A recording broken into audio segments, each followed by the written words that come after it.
Hello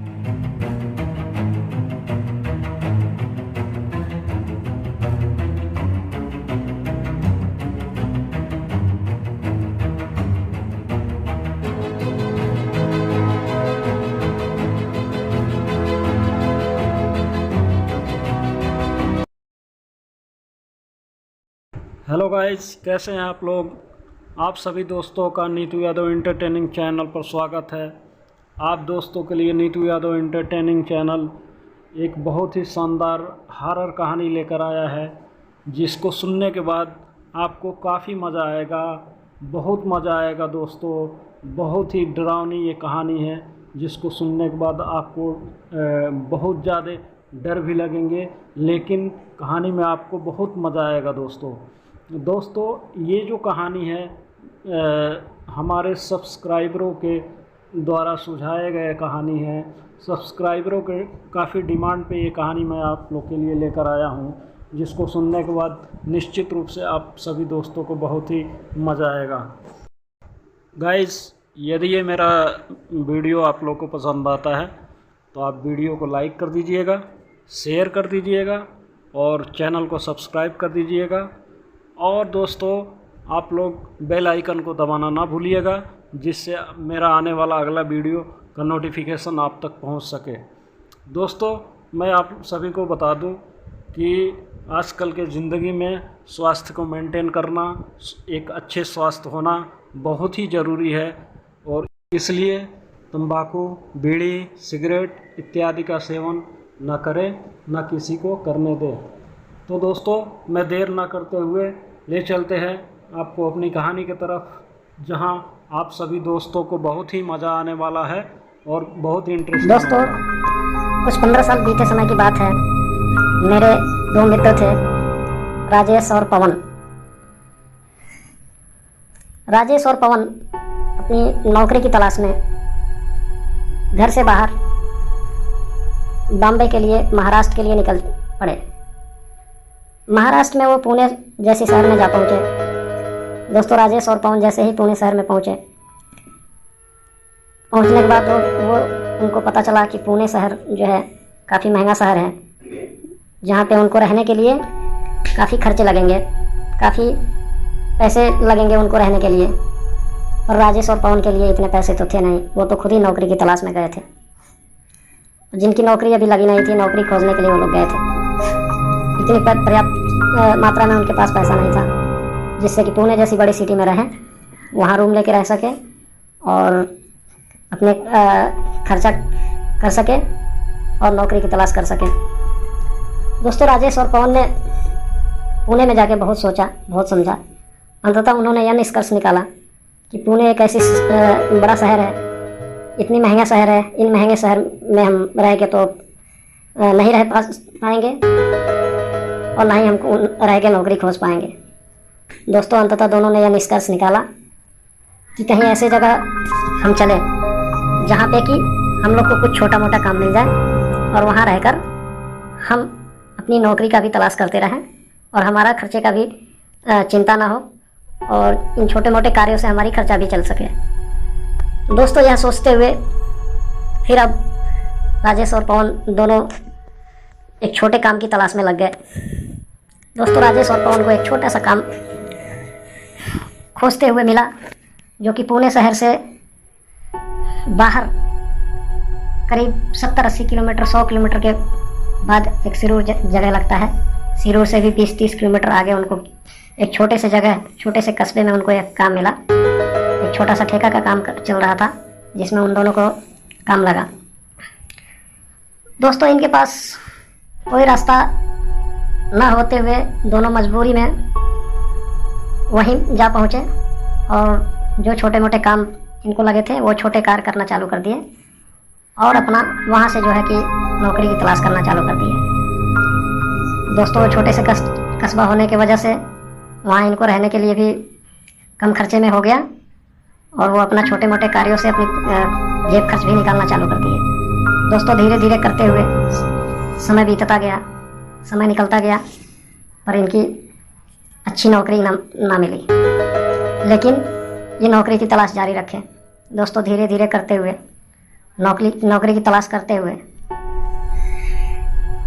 ये हर रोज़ नौकरी की तलाश में न्यूज़पेपर पढ़ते थे।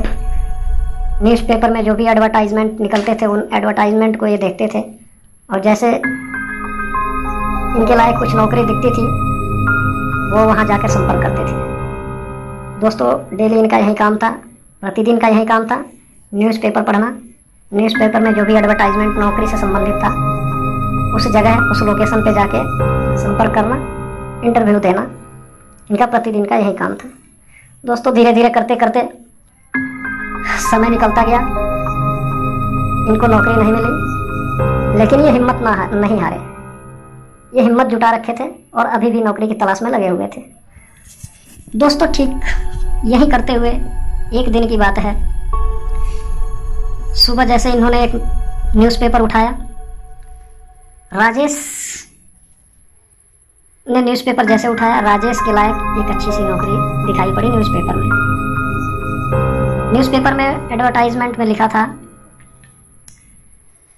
अप्लाई नाउ, लोकेशन दिया था, मोबाइल नंबर्स दिए थे, वेन्यू दिया था, इंटरव्यू टाइमिंग दिया था। दोस्तों राजेश ने जैसे देखा खुशी से झूम उठा, काफ़ी खुश हुआ और तुरंत ही उस नंबर को ले लिया जो नंबर न्यूज़पेपर में एडवर्टाइजमेंट में लिख रखे थे। ये नंबर लेकर उन्होंने फ़ोन मिलाया उस नंबर पे। जैसे उस नंबर पे फ़ोन मिलाया राजेश ने, बात हुई, उन्होंने बुलाया, जी आप जो है ऑफिस में आके संपर्क करिए और इंटरव्यू दीजिए, उसके बाद ही हम आपको नौकरी दे पाएंगे यदि आप इंटरव्यू में पास हो जाएंगे तो। राजेश ने तुरंत ही तैयार हो गया, लेकिन फिर इनको इंटरव्यू की लोकेशन क्या थी, वहीं पुणे जैसी शहर।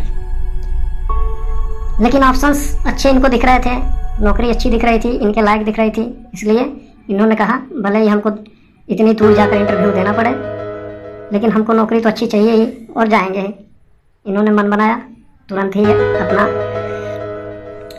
नहाए धुले और अपनी सारी तैयारियां कर कर पुणे जाने वाली बस का समय देखते हुए पुणे जाने वाली बस को इन्होंने पकड़ लिया और पुणे जा पहुँचे। जैसे राजेश ने पुणे पहुँचा, इंटरव्यू में गए, इंटरव्यू दिए।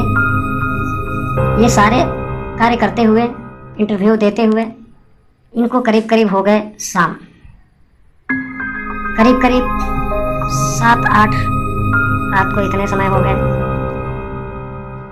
अब रात को फिर राजेश ने इंटरव्यू तो दे लिया था, वहाँ से इनके जो भी काम थे ख़त्म हो गए थे, लेकिन राजेश ने अब वहाँ से निकलने की सोची, क्योंकि इनको पुणे में रहने का कोई जगह नहीं था। इसके लिए राजेश सोचे कि क्यों ना हम जहाँ पे रहते हैं वहीं पे निकल चलें।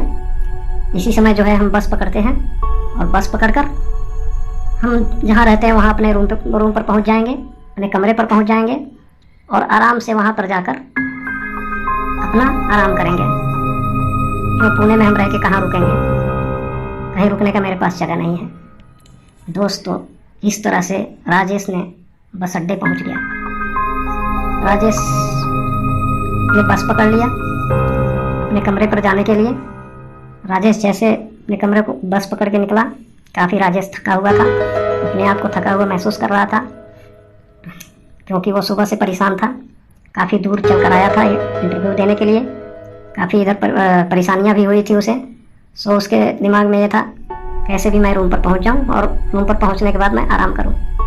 दोस्तों राजेश ने बस पकड़ लिया, बस चलती गई। राजेश को तुरंत ही बस में नींद आ गया, राजेश सो गया। राजेश सोने के बाद उसको रास्ते का पता ही नहीं चला कि वह कब जो है कि सिरूर पहुंच गया। अब परेशानियां राजेश के पास ये खड़ी हो गई दोस्तों कि जैसे वो सिरूर पहुंचा,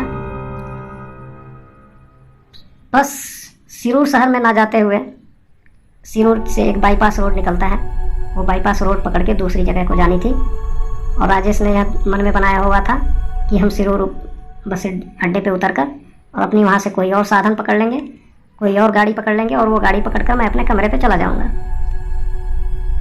लेकिन वो बस तो बस अड्डे पे गई ही नहीं।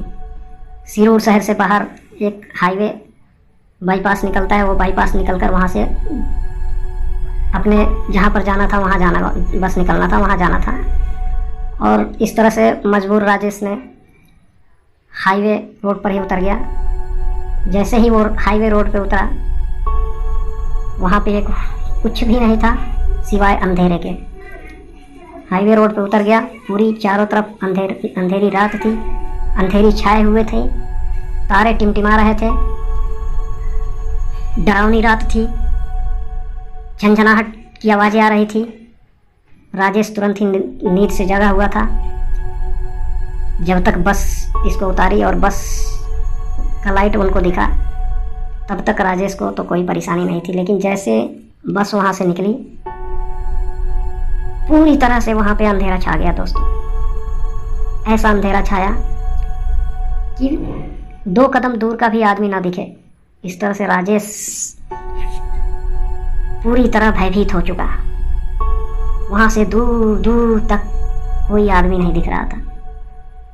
बहुत दूर कुछ लाइट के उजाले दिख जरूर रहे थे, लेकिन वो राजेश से काफ़ी दूर पर थे।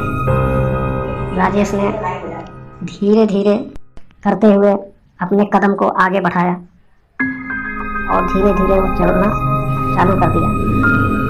राजेश जैसे आगे बढ़ा,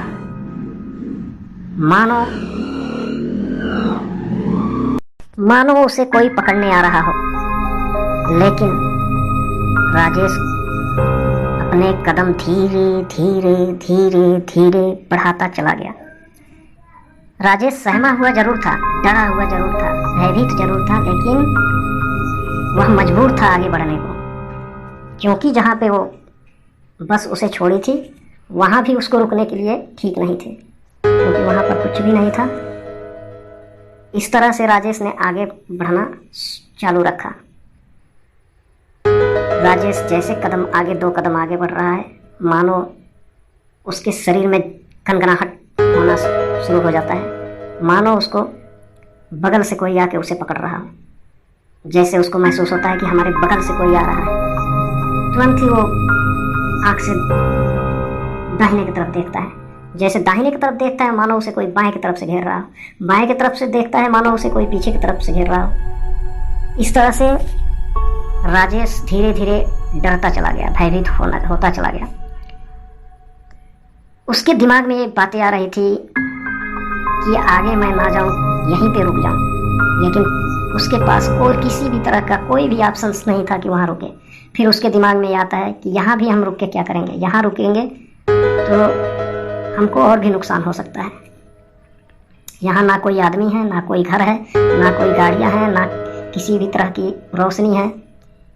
यहाँ तो बहुत सारे भूत प्रेत होंगे, इसलिए मेरे लिए काफ़ी खतरनाक जगह है। इसलिए वो धीरे धीरे आगे बढ़ता चला गया, आगे बढ़ता चला गया। अपने कदमों को रोका नहीं, चलता ही चला गया, चलता ही चला गया। डरता रहा, चलता रहा, डरता रहा, चलता रहा। धीरे धीरे करते दोस्तों वो सिरूर शहर से नज़दीक पहुंचा। जैसे ही सिरूर शहर से करीब 100 मीटर पहुंचा, लाइटें दिखनी शुरू हो गई, रोशनी दिखनी शुरू हो गई, रास्ते भी धीरे धीरे उसको दिखने शुरू हो गए। धीरे धीरे अब जो है राजेश का डर खत्म होने लगा और धीरे धीरे करते हुए राजेश सिरूर शहर को पहुंच गया, सिरूर शहर में प्रवेश कर गया और पैदल मार्च करते हुए चलते हुए बस अड्डे पर पहुंच गया। बस अड्डे पर जा पहुंचा। जैसे ही बस अड्डे पे पहुंचा दोस्तों, उसने दूसरी बस के बारे में पता किया, लेकिन बस अड्डे पर यह मालूम चला कि अब जो है कहीं के लिए कोई भी बस नहीं है। फिर राजेश वहाँ दुखी हो गया। अब सोचा कि क्या मुझे रात यहीं गुजारनी पड़ेगी, क्या मुझे रात सिरूर में यहीं बस स्टैंड पर गुजारनी पड़ेगी। फिर सोचा यहीं गुजार लेते हैं, लेकिन फिर दिमाग में राजेश इतना थका हुआ था, इतना थक चुका था कि सोचा यदि यहाँ पे रुकेंगे बस अड्डे पे तो फिर से हम थके हुए हैं, हम यहाँ सो भी नहीं पाएंगे, हमारी तबीयत भी खराब हो जाएगी, काफ़ी परेशानियों का सामना मुझे झेलना पड़ेगा। इसलिए राजेश फिर से यह निर्णय लेता है कि नहीं, मैं यहाँ नहीं रुकूंगा, मैं अपने कमरे पे ही जाऊंगा। बस से नहीं जाऊंगा, किसी और गाड़ियाँ का सहारा लेके जाऊंगा, कोई और गाड़ियाँ खोजूंगा, कोई और जुगाड़ बनाऊंगा। यह सोचकर अपने दिमाग में दूसरा उपाय सोचना शुरू कर देता है। सोचते सोचते उसको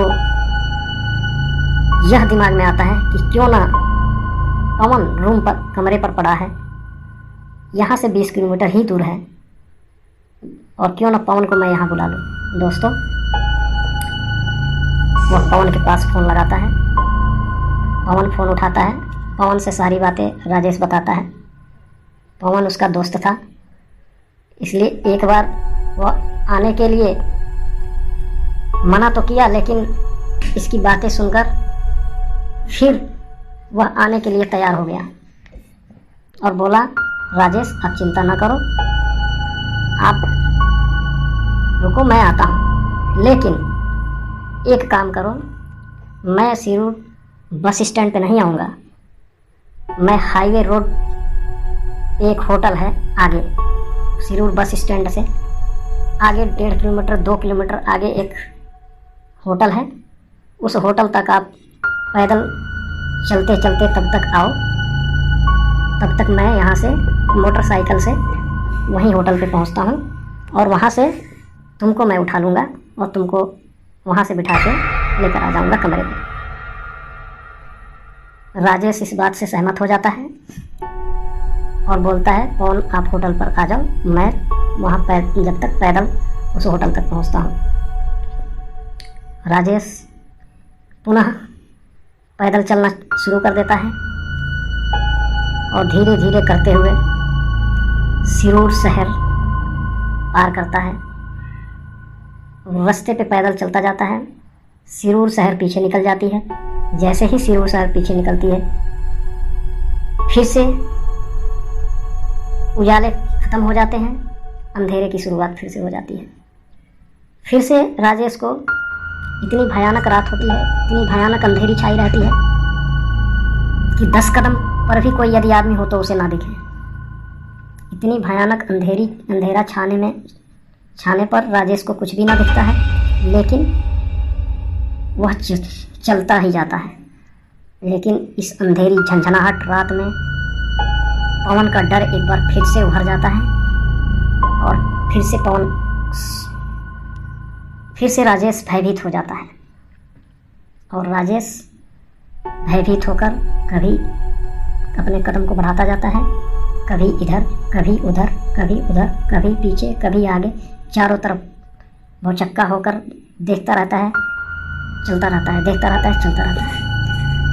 दोस्तों, इसी डर के साथ धीरे धीरे चलते हुए जैसे ही राजेश आगे बढ़ता है, एक पीपल का वृक्ष आता है।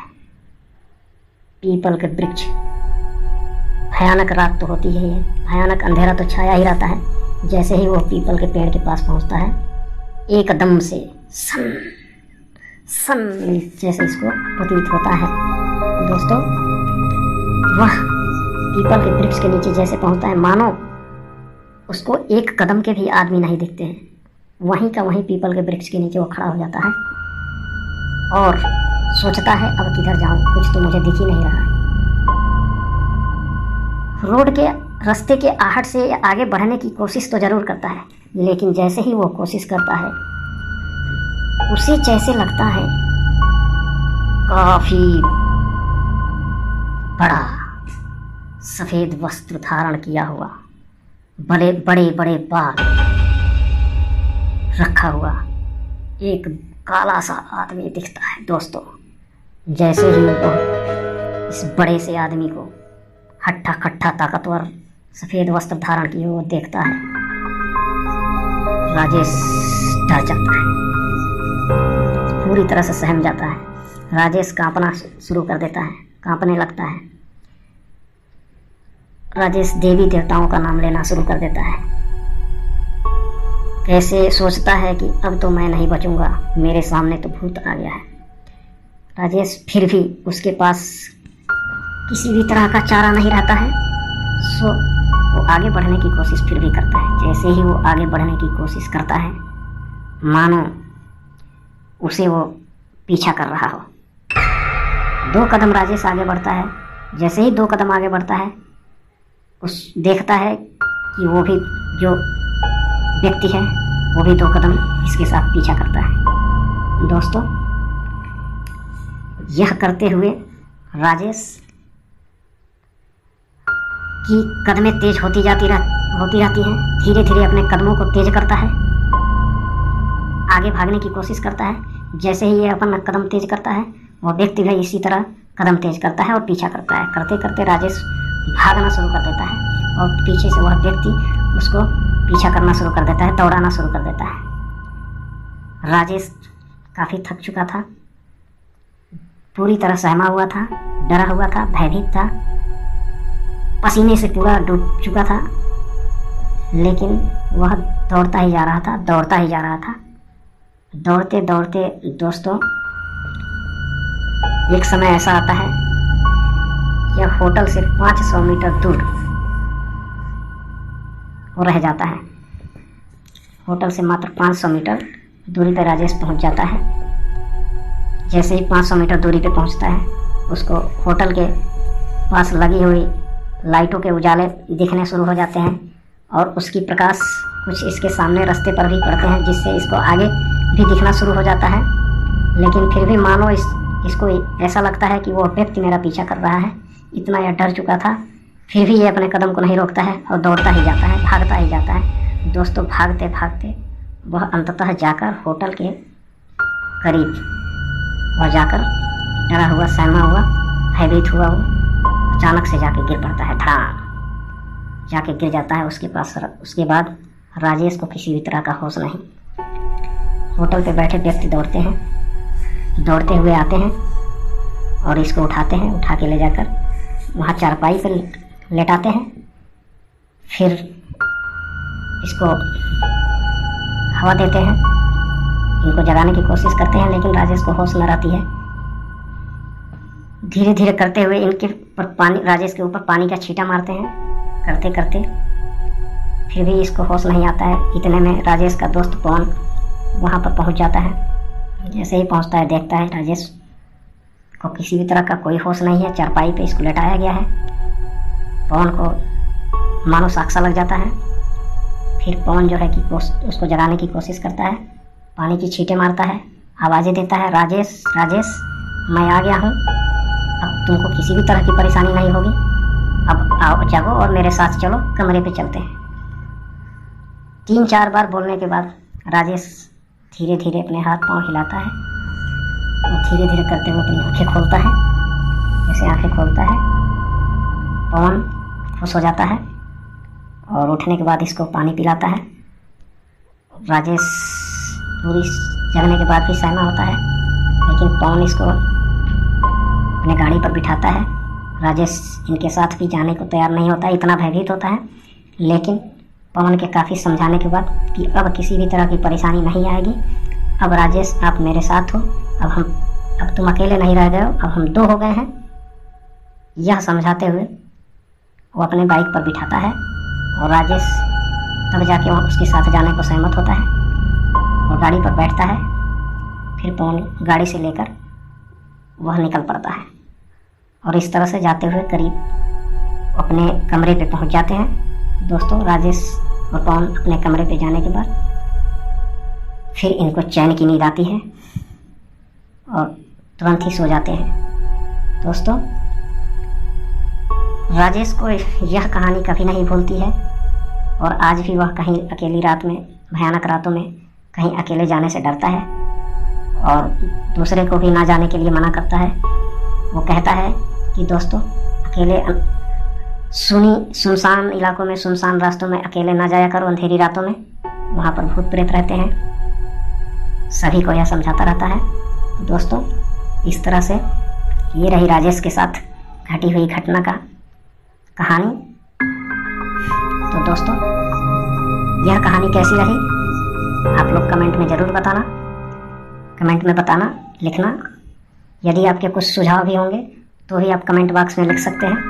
और यदि यह कहानी आप लोग को अच्छी लगी हो तो मेरे इस चैनल को सब्सक्राइब कर दीजिए, वीडियो को शेयर कर दीजिए, वीडियो को लाइक कर दीजिए और बेल आइकन को दबा दीजिए, जिससे आने वाले नेक्स्ट वीडियो का नोटिफिकेशन आप तक पहुंच सके और आप इस वीडियो का लाभ उठा सकें। दोस्तों, इसी के साथ मैं वीडियो ख़त्म करता हूं और आप सभी दोस्तों को मेरी तरफ से नमस्कार दोस्तों, बाय बाय, टाटा। मिलते हैं नेक्स्ट वीडियो में। Thank you.